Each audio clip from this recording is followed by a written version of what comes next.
Welcome to this Zentangle Quickie. My name is Heather Hartwick Gladden. I'm a certified Zentangle teacher, and today we're going to take a look at the Tangle Undu from Daniel Lamothe. Okay, I've I've put a box in here just to work within because I don't feel like going out. Sometimes I just don't want to go all the way out to the edge, and sometimes I want this, and then sometimes I want to do the pencil line. So this is what today is. All right. So this is a neat tangle. It definitely gives you practice on auraing, and it's something that I don't know. It's really neat. There's some other tangles. I think it's River by CZT Suzanne McNeil. I think there's some other ones as well where it starts off with a squiggly line and then we're just auraing like crazy. This has some differences, so we will explore that. All right, starts off with a curvy line, however you want it to be, and I would suggest like maybe center-ish of whatever you are aiming to fill. Then we're gonna aura just a couple times, and it's up to you. I'm just gonna do I think 3 times because of the small size of my paper here. I'm using a 2 by 2 inch bijou tile, but you could do 3 or 4 times, up to you. And so at some point we're gonna add. We're gonna kind of go off. I just want to check something that I was just thinking of. Oh yes. Oh, okay. I need to redo my step out, I think. All right. So I do because I didn't notice this one little thing. All right. So on an aura, we're gonna do this, and then all of a sudden, wherever you want to, you can just kind of take it off in a different direction. And let's do one from this side here. I just did it from the line, so it's so funny how you don't notice everything all the time. All right, and this, it doesn't matter how wherever you want to let it go, then just let it go. And then we're gonna aura though the new contour that we have. So for instance, so I'll start, and I'm gonna do like maybe once around or something like that, maybe twice. So doing that side. So now I have 4 sections instead of 2.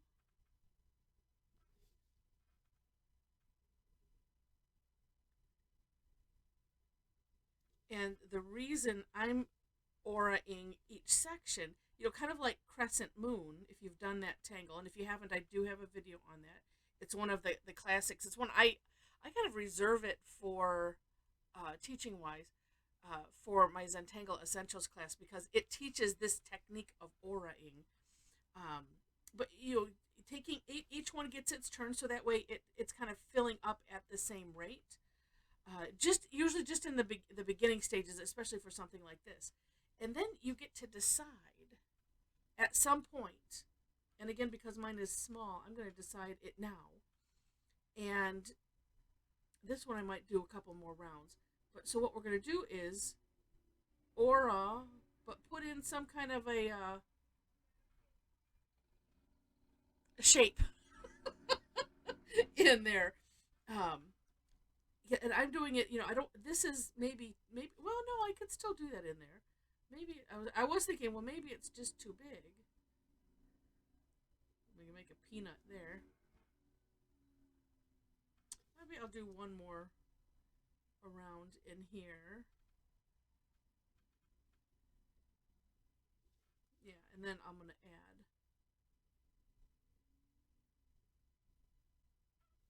like that.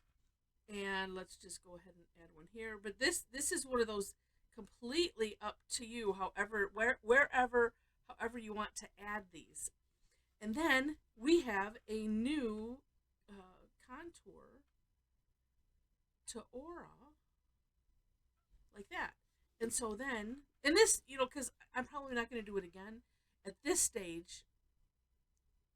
I can kind of just stay within one. That's my thought process. If that helps, I hope it does. If not, just ignore me. Do it as you wish.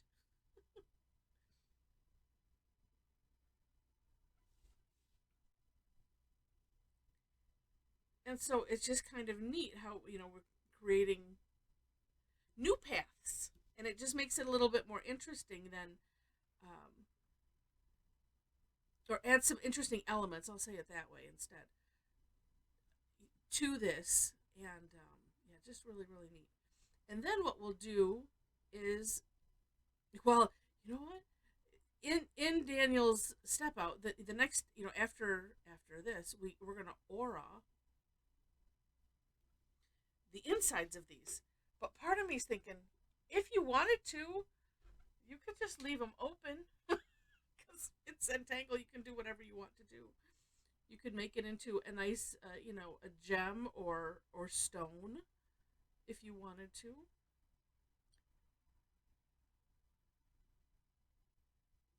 Like that. But I'm gonna go ahead. We're gonna aura the inside so that way you see what it looks like. I like to stick to the tangle. Let's see. Oh, I can sort of get in there. Well, maybe not. There, like that. I like to stick to the tangle so that way because that's what this is designed for. And oh no, that's right. For a minute, I was gonna do. That's why I went because I thought, well, I was as if I was gonna do like a spiral inside, and I wasn't. Usually when we do crescent moon and you get to doing this and you're auraing the center, I usually end up where I start at one path and I just keep going around, and it makes for an interesting uh, type of maze, so to speak. But this one, no, we can just. Oh, that looks cute. Yeah. Just keep going and have it, have an ending point. This one makes me think of. Uh, there are certain. Is it semi-precious stones? I'm picturing it green. I'll have to look it up.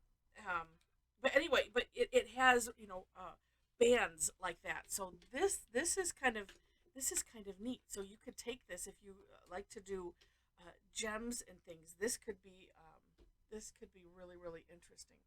All right. Now, in my mind, well, there's two ways you could shade this. One, and I think I will do it, is you can just put some graphite on the perimeter of whatever section that this has filled.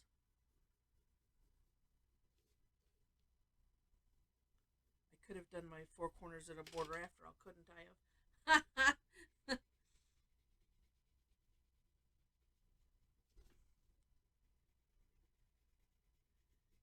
I would have had the pencil already there then. This kind of also has a nice kind of knotty wood grain that's kind of cool. So it makes for a really neat texture. So and then there's another way that you could do this, or an additional way, whichever way you want to think about it. So I'm going to put some graphite where there are some curves, and let's try that. Oops, there's one over here. And just a little bit.